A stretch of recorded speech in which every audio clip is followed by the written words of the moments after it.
God has given us life to live, and that life is best lived by grace. Magandang araw po sa inyong lahat. Kayo po ay sumusubaybay ng Life and Grace. Ito po si Baljamin Tatlong Hari. Sabi natin, isa na namang bagong linggo, isa na namang bagong episode. We are so excited because for today's episode, ang pamagat po ng ating pag-uusapan ay Taking by Force What is Rightfully Yours.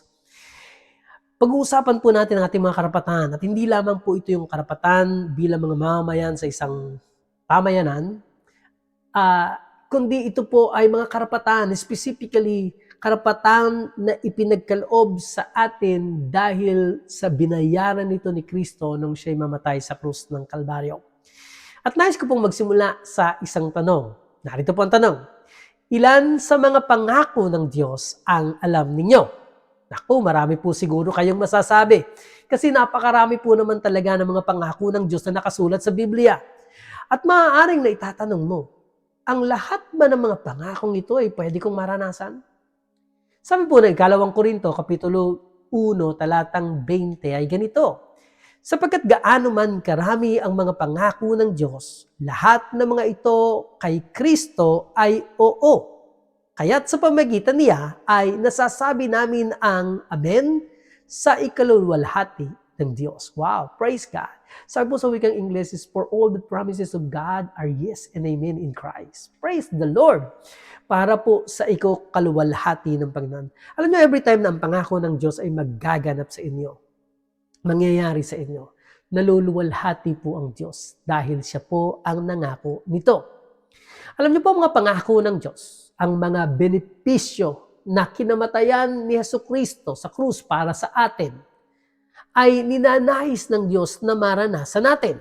It is God's will for you, for us. Kalooban po ito ng Panginoon. Ngunit ang kalooban ng Diyos ay hindi po nangyayari by accident.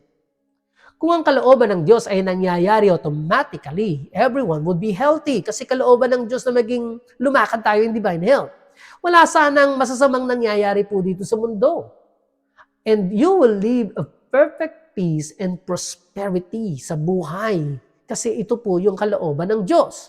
But unfortunately, you live in a fallen world that has been corrupted by sin at inaani natin ng mga negative effects of the poor choices na nagawa po ng mga tao. Kaya't upang ang mga pangako ng Diyos ay mangyari at maranasan mo sa iyong buhay, you have to cooperate with Him in faith and take it by force. Sabi po ng Matthew chapter 11 verse 12, dito po galing ang ating title. At mula sa mga araw ni Juan Bautista hanggang sa ngayon, ang kaharian ng langit ay nagbabata ng karanasan at kinukuha ng sapilitan ng mga taong mararahas. Sabi po sa wikang Ingles ay ganito, and from the days of John the Baptist until now, the kingdom of heaven suffers violence, and the violent take it by force. Kapag may sinabi ang Diyos sa iyo na isang pangako, you do not have to beg to Him for it because it has already been given to you. Alam niyo po dito sa verse na binasa natin sa Matthew chapter 11 verse 12, ang katagang nagbabata ng karahasan o sa English word yung salitang suffers violence. Sa verse po na ito ay may kahulugan sa wikang Griego na to force oneself into the crowd o isiksik ang sarili sa karamihan. Itong salitang ito ay kaparehas ng ginamit po sa Lucas chapter 16 verse 16. Ang kautusan at ang mga propeta ay nananatili hanggang kay Juan. Mula noon, ang magandang balita ng kaharian ng Diyos ay ipinapangaral. At ang bawat isa ay sapilitang pumapasok doon. Yun po yung ibig sabihin, sapilitang pumapasok doon.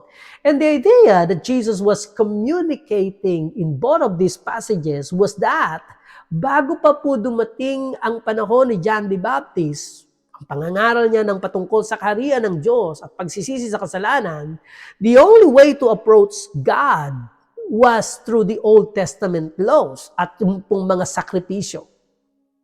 At sa panahon ni Jesus, ang paraang ito ay ginagawa na lamang ng mga tao as rituals at traditions in which the heart of the people was far from God. Wala po sa puso. Ginagawa na lang nila dahil kailangan nilang gawin at hindi na po nanggagaling sa kanilang puso. So pagdating po ni John the Baptist sa kapangyarihan ng banal na Espiritu, nangaral siya ng patungkol sa pagtalikod sa kasalanan and faith in the coming Messiah.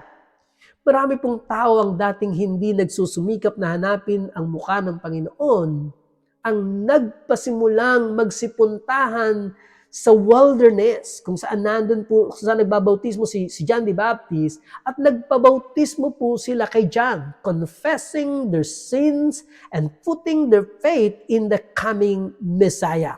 At totoo pong sapilitang pumapasok sila sa kaharian ng Diyos, overcoming kahit anong iharang, kahit anong balakid or opposition na iharang po ng kautusan or tradition or unbelief or any power that Satan threw at them para lamang matanggap nila ang message ni John na ipinapangaral niya.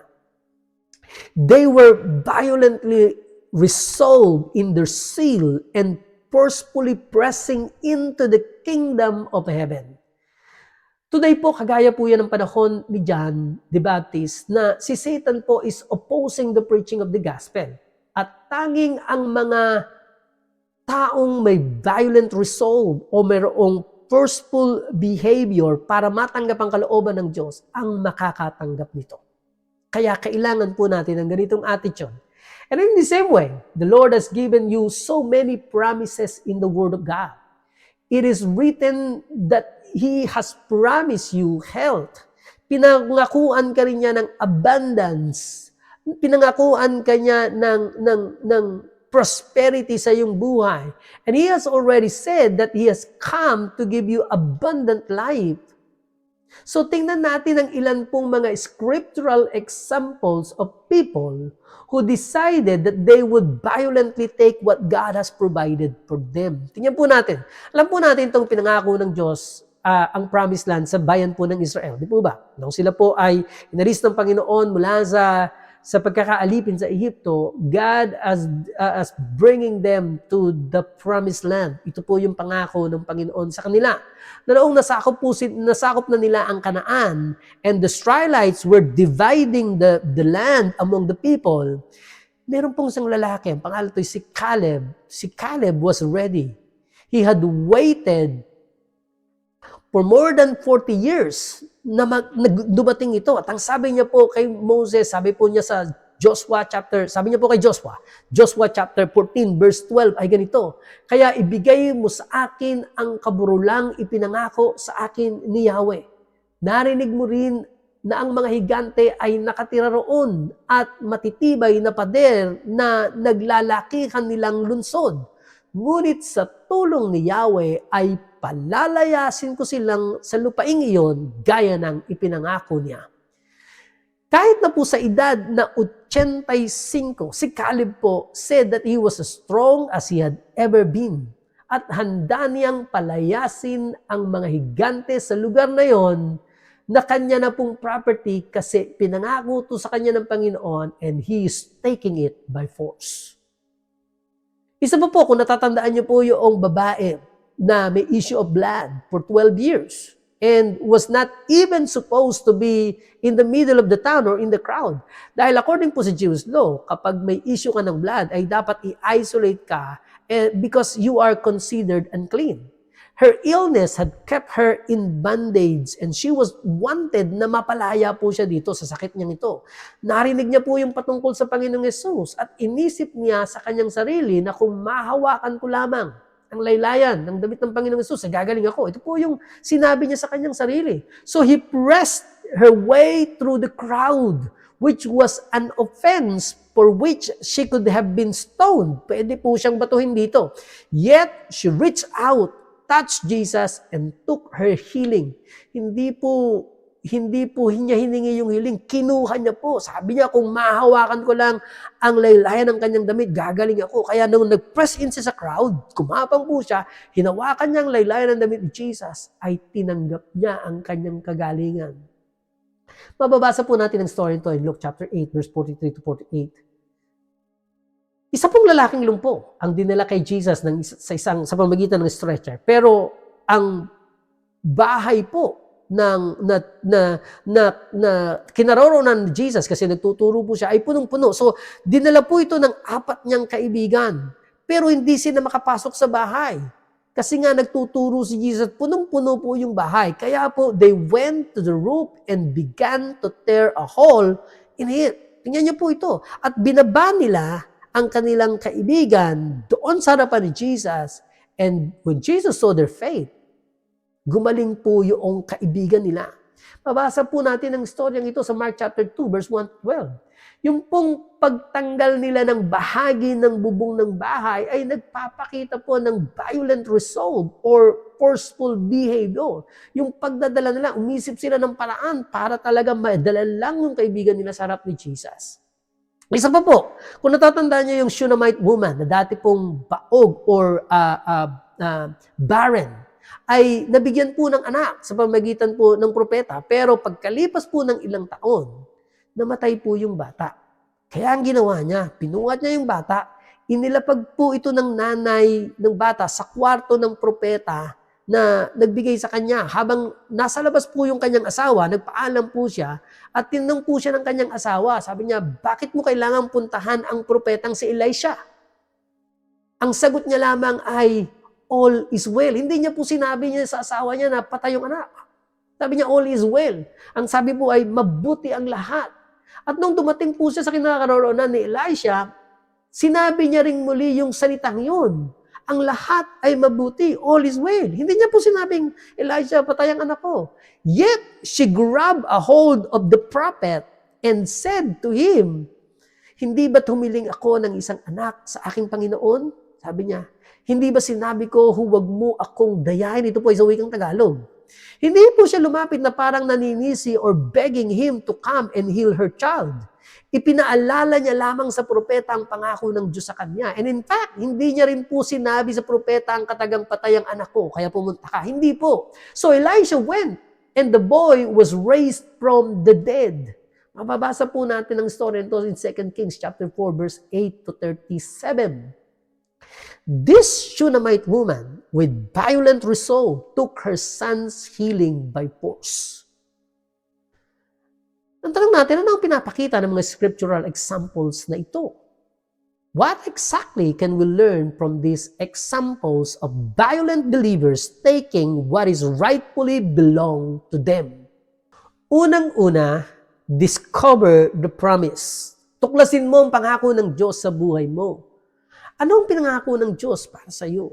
As the Holy Spirit, napangunahan ka sa scriptures na kailangan mong tayuan at panghawakan para sa kasalukuyan mong sitwasyon.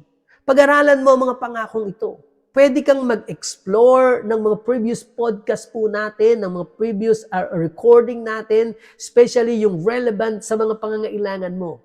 And whether you are believing for healing, whether you're believing for financial breakthrough or success, sa pagkatawag sa iyo ng Panginoon or sa buhay mo mismo, may specific na pangako ang Diyos para sa iyo. Pangalawa po, meditate on the Word. Pagbulay-bulayan natin ang kanyang salita. Hawakan ang kanyang salita, those promises that the Holy Spirit highlights to you, at mag-meditate ka on those verses. Study them out. Pag-aralan mo ito. Find out what each word means. Alam mo, ganito tayo mag-aaral. Pinag-aaralan natin yung mga salita dahil mayroong ipinapahayag ang Diyos sa atin. And dig into what the Lord is trying to show you through them.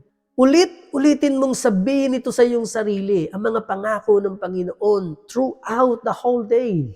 Think of them and allow God to speak to you through them. Okay? Pangatlo po, use your words. Magsalita ka.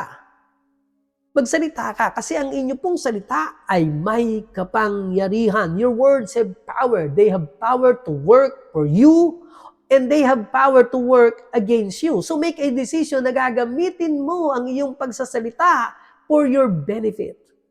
Take those promises of God and declare them sa iyong sarili. I am healed kapag may sakit ka. By the stripes of Jesus, I am healed. Kapag ka pinapasok ka ng kondemo, parang nanghihina ka, I am the righteousness of God in Christ Jesus. Kapag ka meron kang pangangailangan sa financial, i-claim mo na bawat hawakan ng aking kamay ay pinagpapala ng Diyos. Lahat po nito, i-declare mo to sa iyong sarili. Declare them to your situation. Mababago ang aking sitwasyon. Ang bangko ko magkakaroon ng pera. May papasok na pera sa akin. At magbibigay ako para sa Ebanghelyo. The Bible says, God calls those things which do not exist as though they did. Ganito po ang pananampalataya ng Diyos. Romans chapter 4 verse 17. Na tumatawag sa mga bagay na hindi pa hayag, na tila hayag na. Wala pa in the natural, pero sinasabi na, nagsasalita na parang meron kahit hindi pa nakikita. 2 Corinthians chapter 4 verse 13 ay nagsasabi po ng ganito. Ngunit dahil taglay natin ang gayunding espiritu ng pananampalataya, ayon sa nasusulat, sumasampalataya ako, kaya't ako'y nagsasalita. Sumasampalataya rin kami, kaya't kami ay nagsasalita.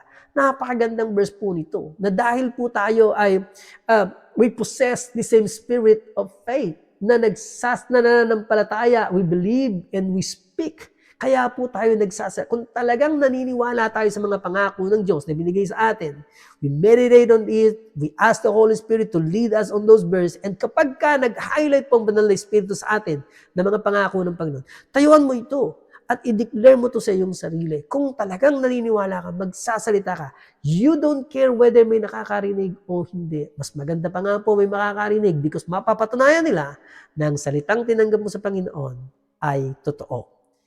You have been given the same power. The power of life and death is in your tongue. So use it. Enjoy it because narito ang inyong kapangyarihan. So ano man ang pinangako ng Diyos sa inyo, take it by force. Kinamatayan to ni Kristo sa krus, binayaran nito ng kumpleto ni Kristo, and every promises of God in Christ are yes and amen. Huwag kayong pumayag na hindi nyo ito makuha. Mag-enjoy kayo, maranasan nyo ito, at mabuhay kayo na may tagumpay. Ito po si Baljamin Tatlong Hari. Nagpapaalam po ako at nagsasabing, life is best lived by grace. Shalom!